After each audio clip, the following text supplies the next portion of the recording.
अपने ही स्थान से सभी लोग गुरु का ध्यान करके अंतर में बोलिए जय गुरुदेव।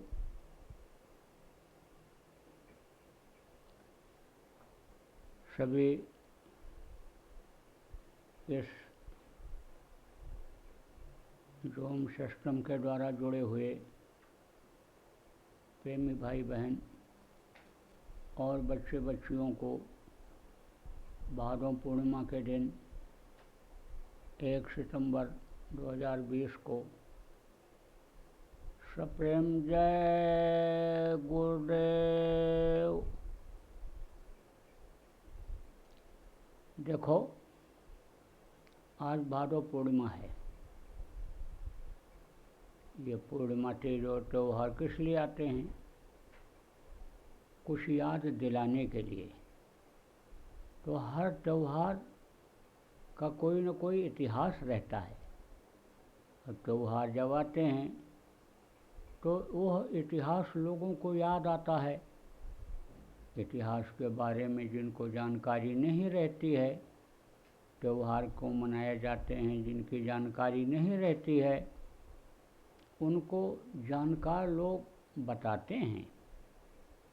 भारत देश जो त्योहारों का देश बताया गया, बराबर यहाँ कोई न कोई त्यौहार होता रहता है। कुछ त्यौहार ऐसे हैं कि जिनको सब लोग मिल कर के मनाते हैं। कुछ त्यौहार केवल औरतों के ही होते हैं, तो वो उस इतिहास के बारे में, त्यौहार के बारे में लोगों को बताती हैं। कुछ त्यौहार ऐसे होते हैं जो सामूहिक रूप से मनाए जाते हैं। कुछ ऐसे होते हैं जो व्यक्तिगत भी लोग मना लेते हैं। तो ये जो पूर्णिमा आती है, हर महीने आती है, कुछ याद दिलाने के लिए, कुछ बुराइयों को छोड़ने के लिए, कुछ अच्छाइयों को ग्रहण करने के लिए ये पूर्णिमा आती है। तो देखो प्रेमियों, आप सब लोग संत मत से जुड़े हुए हो। गुरु महाराज के आप लोगों में से काफ़ी कुछ लोग नामदानी हो, समर्थ गुरु मिल गए, आप भाग्यशाली हो। कुछ लोग प्रेम रखने वाले, श्रद्धा रखने वाले, धार्मिक भावना रखने वाले आप लोग हो। तो आपको ये बताना है, जिनको नामदान मिल गया, कि नाम पाते हुए, समर्थ गुरु पाते हुए, जीवात्मा के कल्याण का रास्ता पाते हुए आप समय को समझो, समय की कीमत लगाओ और उनकी तरफ मत देखो। उनके बहकावे और कहने में आप मत आओ कि जो दुनिया को देखते हैं, जो दुनिया की चीज़ों को ही अपना मानते हैं, जो नकली चीज़ में फंसे हुए हैं, जो खेल खिलौने में फंसे हुए हैं। देखो, बच्ची खेल खेलती है, छोटी लड़कियां खेल खेलती हैं, तो गुड़िया गुड्डा में ही भावना के अनुसार वो जान भर देती हैं। जैसे जानदार लोग होते हैं, उनका शादी ब्याह होता है, ऐसे गुड़िया गुड्डा का शादी ब्याह कराती है, बनाती है, खिलाती है, सुलाती है, भावनाओं बस वो करती है। लेकिन वो गुड़िया और गुड्डा में जान तो रहती नहीं। वो तो दूल्हा बन नहीं सकता, गुड्डी दुल्हन बन नहीं सकती है। तो खेल खिलौना में बच्ची फंसी रहती है। तो आप बहुत से लोग खेल खिलौना में फंसे हुए थे, दुनियादारी में फंसे हुए थे।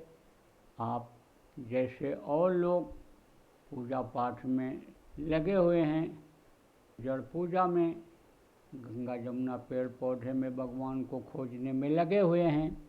आप सब लोग भी इसी तरह से कहीं ना कहीं फंसे रहे होंगे। लेकिन जब आपने सत्संग सुना, आपके अंदर जागृति आई, जानकारी जब आई और मनुष्य शरीर पाने का मतलब आप समझे, तो आपने खोज किया, आपने सहारा लिया, आप समझे और गुरु महाराज के पास पहुंच गए और उन्होंने असली चीज़ दे दिया कि जो माया से परे की चीज़ है, जो माया के बंधन में चीज़ नहीं है, माया की उपजाई हुई चीज़ नहीं है, जिससे माया की भी उत्पत्ति हुई है, जिससे माया भी जिंदा है, जिससे काल भी जिंदा है, वो शब्द दे दिया, शब्द का भेद बता दिया, वो धार समझा दिया, शब्द रूपी धार को आपके जीवात्मा को पकड़ने का रास्ता बता दिया। तो आप अपना समय बेकार मत करो, आप इनके बहकावे में, इनके कहने में कि जो आपके इस शरीर को दिन रात धन कमाने में, दिन रात मान प्रतिष्ठा बढ़ाने में प्रेरणा देते रहते हैं, समझाते बताते रहते हैं, परिवार का मोह, रिश्तेदार का मोह, दोस्तों का मोह, बिरादरी का मोह, जो आपके अंदर पैदा करते रहते हैं, जो चीज़ें नासवान हैं, जो खेल खिलौने की तरह से हैं, जो असत्य है, आपके काम आने वाली चीज़ नहीं है, उसमें आपको फंसाए रहते हैं, उनके तरफ अब आप ध्यान मत दो, उधर से मुंह मोड़ो। जब आपको समर्थ गुरु मिल गए कि जिनके आदेश के पालन में आपको ये सारी चीज़ें मिल सकती हैं, तो आप गुरु की तरफ क्यों नहीं देखते हो, गुरु के वचनों को क्यों नहीं ध्यान देते हो, आप उनके वचन को क्यों सुनते हो, उधर ध्यान क्यों देते हो, जो आपको फंसाने का काम करते हैं, जो आपको काल और माया के इस देश में उनकी बनाई हुई चीज़ों में फंसाना चाहते हैं, उधर आप क्यों ध्यान देते हो। उधर से आप ध्यान हटाओ और आप ये समझो कि उस मालिक की तरफ ध्यान लगाओ। देखो प्रेमियों, ये माया है। क्या माया है? गोचर जहाँ मन लग जाई सो सब माया जानो भाई। मन इधर आपके इस शरीर के सुख सुविधा के लिए, सम्मान इज्जत को बढ़ाने में लगा हुआ है, तो यह मन इधर की चीज़ों को पाने के लिए जहाँ तक जाता है, यह सब माया का पसारा है। और ये जो नकली माया है, ये असली माया तो है ही नहीं। असली माया भी अगर मिल जाए तो भी आप ये समझो माला माल आप हो जाओ, फिर आपको बेईमानी न करनी पड़े, चोरी न करनी पड़े, ठगी न करनी पड़े, रिश्वत न लेना पड़े, दिल न दुखाना पड़े। माया को पाने के लिए रुपया पैसा, आप ये समझो हीरा मोती जवाहरात को पाने के लिए आपको ये सब न करना पड़े। अगर असली माया भी मिल जाए, अब आप उसको भी नहीं प्राप्त कर पा रहे हो, असली माया भी आपको मिल सकती है। असली माया ही मिल जाए तो जो इच्छा की नहीं मन माही, और हरि प्रताप का दुर्लभ नहीं, लेकिन वो भी काम आप नहीं करते हो। इन बाहरी आँखों से देखने वाली ये माया, इन बाहरी आँखों से देखने वाली ये चीज़ें, ये तो माया की छाया हैं, माया भी नहीं है। तो कहने का मतलब प्रेमियों ये है कि सुबह का भूला शाम को घर अगर वापस आ जाए तो भूला नहीं कहलाता है।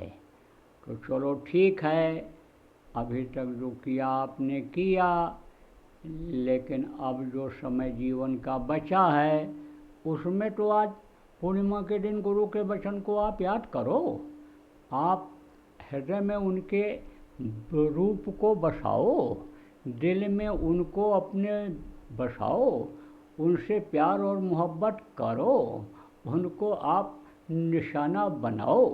देखो, बंदूक चलाते हैं, तीर चलाते हैं तो निशाना लगाते हैं। कहाँ? जहाँ पर तीर फेंकना होता है, जहाँ पर बंदूक की गोली छोड़नी होती है, वहाँ पर निशाना लगाते हैं, एक लक्ष्य बनाते हैं, एक उद्देश्य ये रहता है जब कि हमको गोली यहाँ चलानी है, तीर यहाँ चलाना है, तब उसी चीज़ को आदमी देखता है, उसी चीज़ को देखेगा। ऐसे ही जब आप ये लक्ष्य उद्देश्य बनाओगे कि हमको मालिक को देखना है, मालिक के दर्शन के लिए यह मनुष्य शरीर मिला है, उसकी प्राप्ति हमको करनी है, तब उसको तो इन बाहरी आँखों से देख नहीं पाओगे। किसको देखोगे? जिसके अंदर उस मालिक का रूप आपको दिखाई पड़ सकता है, तब आप गुरु महाराज को देखोगे, आप उनके रूप पर दृष्टि को टिकाओगे और फिर वो दया करेंगे, वो आगे का रास्ता खोल देंगे, मदद कर देंगे। तो बराबर हृदय में बसाओ, बराबर गुरु को मस्तक पर सवार रख करके चलो, गुरु के वचनों को याद रखो, गुरु के बताए रास्ते पर चलो, संयम नियम का पालन करो, बुरे का साथ छोड़ो, अच्छा का साथ करो, अच्छाई ग्रहण करो। साथ कर लेने से भी जब तक अच्छाई ग्रहण नहीं करोगे, आपके अंदर अच्छाई आएगी कैसे? आप ये समझो कि कभी ऐसा भी नाता पड़ जाता है कि बुरे का भी साथ आदमी को पड़ जाता है, लेकिन बुरे के साथ रहते हुए भी और आदमी पाक साफ रहता है, बुराइयों से बचा रहता है। जब उसका मन मजबूत रहता है, जब उसके अंदर दृढ़ता रहती है, दुष्ट संग जन दे विधाता, जिनको कहा गया दुष्टों का संग विधाता मत दीजिए, गुरु मत दीजिए। लेकिन कभी कभी ऐसा हो जाता है कि पापी पेट के लिए आपको उनका नाता पड़ जाता है, बिजनेस व्यापार में पड़ जाता है, नौकरी में पड़ जाता है, आप ये समझो कि गृहस्थी में पड़ जाता है। लेकिन जब मजबूती आपके अंदर रहेगी, तब उनका असर आपके ऊपर नहीं होगा।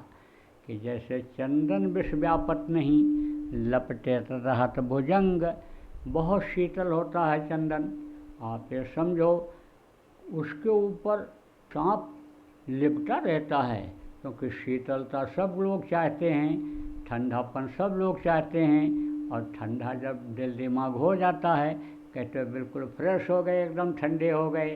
तो ऐसे ही आप समझो कि यहाँ तो गर्मी ही गर्मी है, यहाँ तो तपन ही तपन है, और जब ऊपर बढ़ते हैं तब ठंडी का अनुभव होता है।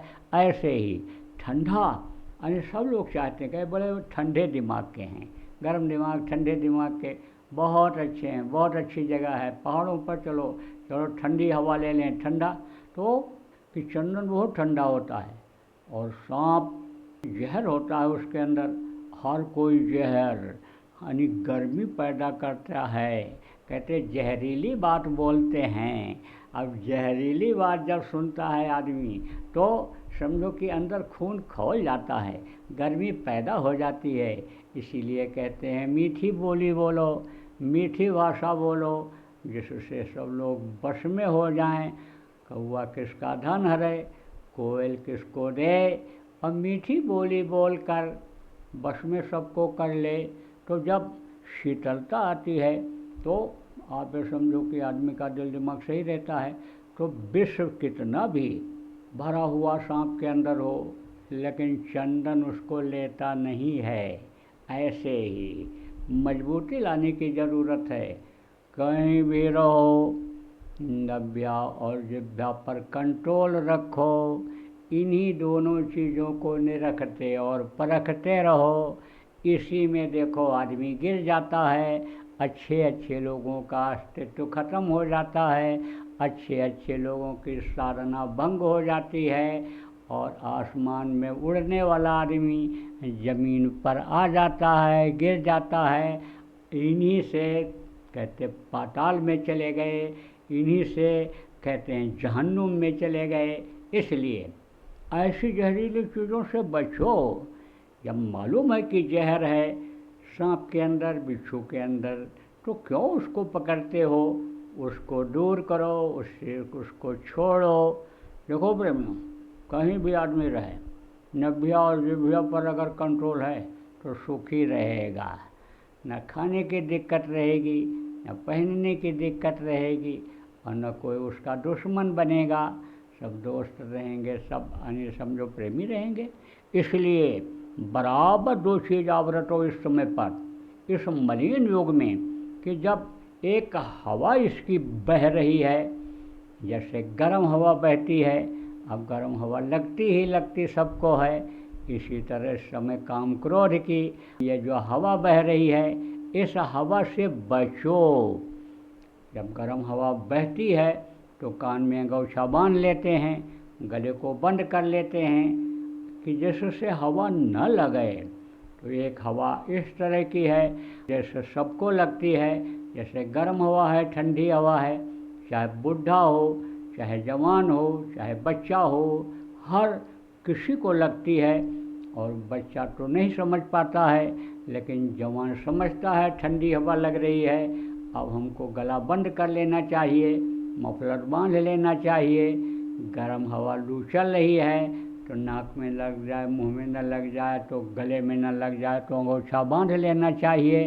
तो ये जो हवा चलती है वो सबको लगती है।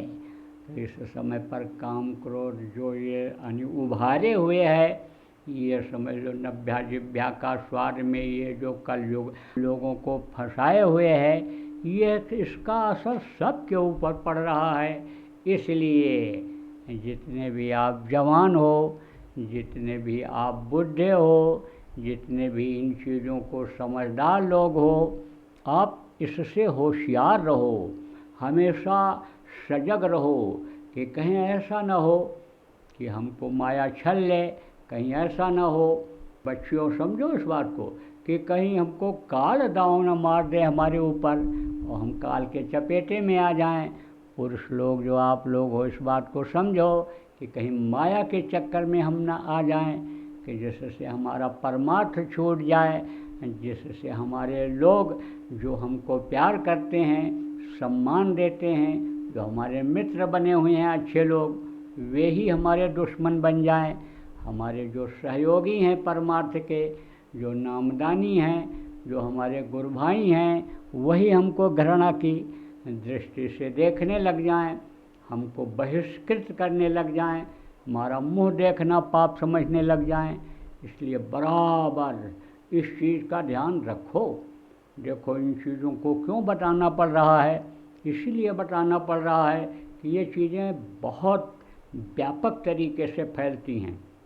जैसे आप देखो कि सांप का विष होता है तो अंगूठे में काटा, और अगर उपाय नहीं किया, बांध करके काट करके उसको जहाँ सांप काटा, बिच्छू जहाँ डंक मारा और खून को खराब नहीं निकाल दिया, जहर को नहीं निकाल दिया, तो फौरन उसका असर दिमाग पर पड़ने लगता है। और अगर उपाय नहीं किया तो 8 घंटा भी जिंदा रह पाना मुश्किल होता है, बहुत तेज़ी से फैलता है।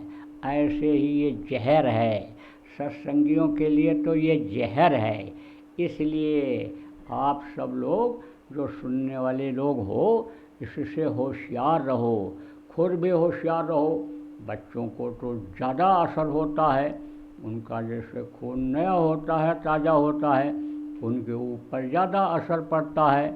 जैसे देखो तार है, तार कई तरह के होते हैं। लोहे के तार में यानी समझ लो कि करंट की गति उतनी तेज़ नहीं होती है जितनी चांदी के तार में होती है, तांबे के तार में होती है।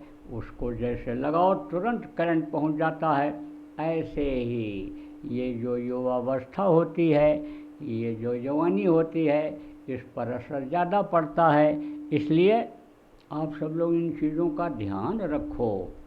देखो एक दूसरे से इस समय जुड़ रहे हैं, आप हमको देख रहे हो, हम आपको देख रहे हैं, लेकिन अगर विचार खराब हो गए, भावना खराब हो गई, तो उसका असर एक दूसरे के ऊपर पड़ जाएगा। तो अब आप ये देखो कि विचार अगर लोगों के खराब हो रहे हैं, भावनाएं अगर लोगों की खराब हो रही हैं, तो इसमें परिवर्तन कर दो। आप देखो, आप लोग नाम धुनी करते हो और नाम धुनी में लोगों को जोड़ते हो, एक जगह से सबको बुलवाते हो, तो आप देख लो जो समझदार लोग हो कि उसमें कहीं समझ लो विचार और भावना लोगों की खराब ना हो रही हो। तो ये वीडियो का सिस्टम ख़त्म कर दो, केवल ऑडियो का सिस्टम रखो, एक दूसरे का कोई देखे नहीं और नाम धुनी बोला लोग दोहरावें अपनी अपनी जगह पर, ऐसा सिस्टम बना लो। देखो बचने के लिए ये बहुत ज़रूरी है। समय खराब आ रहा है, और अभी आपने क्या देखा, अभी तो और ख़राब समय आने वाला है, और बुराइयों की नकल लोग ज़्यादा करते हैं। देखो, जैसे पश्चिम देशों में है, जैसे विदेशों में है, वहाँ कोई कल्चर नहीं, वहाँ कोई संस्कृति नहीं है, वहाँ तो फिर खाओ पियो मौज मस्ती करो। अब ये भारत देश है, यहाँ का कल्चर अलग है, यहाँ की संस्कृति अलग है, यहाँ के लोग अलग हैं, यहाँ का संस्कार अलग है, क्योंकि महापुरुष यहीं पर आए और संस्कारी जीव यहीं पर आए। आप सब संस्कार के बस ही गुरु को पाए, संस्कार के बस ही आप सत्संग आपको मिलता है, संस्कार के बस ही आपको प्रेरणा मिलती है, संस्कार के बस ही संस्कारी आपको मिलते हैं। तो ये संस्कारी देश है। तो हर चीज़ हर जगह नहीं चलती है, समय होता है, परिस्थिति होती है। अब जहाँ गर्मी होती है वहाँ पर ठंडे देश का आदमी अगर आवे और कहे हम वहाँ कोट पहनते थे, यहाँ भी हम कोट पहनेंगे, रजाई ओढ़ेंगे, तो रह पाएगा? यहाँ 2 दिन भी नहीं रह पाएगा। ठंडी जगह पर चला जाए, कहे हम खाली कुर्ता ही पहनेंगे, बनियान पहनकर घूमते थे, यहाँ तो शरीर को तकलीफ़ हो जाएगी। इसलिए ये ऐसा देश है, ये ऐसी माटी है कि जहाँ पर अच्छे अच्छे साधक हुए, जहाँ पर आप समझो कि अच्छे अच्छे अवतारिक शक्तियाँ आईं, पीर पैगंबर औलिया हुए, जहाँ पर संतों का प्रादुर्भाव हुआ, तो आपको अपने को धन्य समझना चाहिए। लेकिन आप कहते हैं कि जब वायरस फैलता है तो बहुत जगह फैल जाता है। कहाँ से चला? चाइना से। और किन देशों में फैल गया? बहुत से देशों में फैल गया, और आपके भारत में भी आ गया, जिसको कोरोना कहते हैं। तो कोरोना से बचने का उपाय करते हो कि नहीं करते हो? उपाय नहीं करोगे तो हो जाएगा, तकलीफ़ हो जाएगी। ऐसे ही ये जो पाश्चात्य संस्कृति है, ये जो दूसरे देशों का रहना खाना पीना है, ये जो पशुओं की तरह का भोग है, ये देखो यहाँ भी बढ़ता चला जा रहा है। इसलिए हमको तो आज आप लोगों से यही विशेष रूप से कहना है कि सावधान हो जाओ, नहीं तो खतरा मंडरा रहा है। नामदानी अगर कोई गलती करता है तो सख्त सज़ा मिलती है, अगर अनजान आदमी है तो उसकी माफ़ी भी हो जाती है। आज आप देखो कि जज और एक वकील का फैसला हुआ, जो पढ़े लिखे लोग हो, और न चाहते हुए भी जज को वकील के खिलाफ जुर्माना करना पड़ा। क्यों? उन्होंने कहा इस बात को कि ये सिस्टम बिगड़ जाएगा, ये मर्यादा ख़त्म हो जाएगी, इसलिए जुर्माना इनके ऊपर किया जा रहा है। तो ऐसे ही जो सिस्टम बना हुआ है कर्म प्रधान देश का, कर्मों की सज़ा मिल ही जाएगी। इसलिए कर्मों की सज़ा से बचने के लिए, कुदरत की मार से बचने के लिए, नरक और 84 से बचने के लिए आप हमेशा सजग रहो, होशियार रहो, कि जिससे हमारा काम बन जाए, जिसके लिए हमको यह मनुष्य शरीर मिला, जिसके लिए हमने समर्थ गुरु खोजा, मेहनत किया और समर्थ गुरु मिले और उनसे हमने नामदान लिया।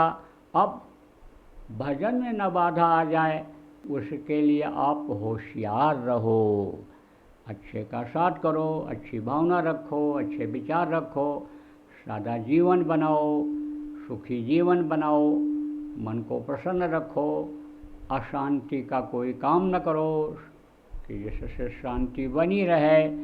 बाहर से जब शांति बनी रहती है तब अंदर में मन भी लगता है, और बाहर अशांति रहती है तो मन किसी भी काम में नहीं लगता है, उसी में उलझे रहते हो। इसलिए बाहर की ये जो फंसाव की चीज़ें हैं, इनको आप धीरे धीरे ढीला कर दो।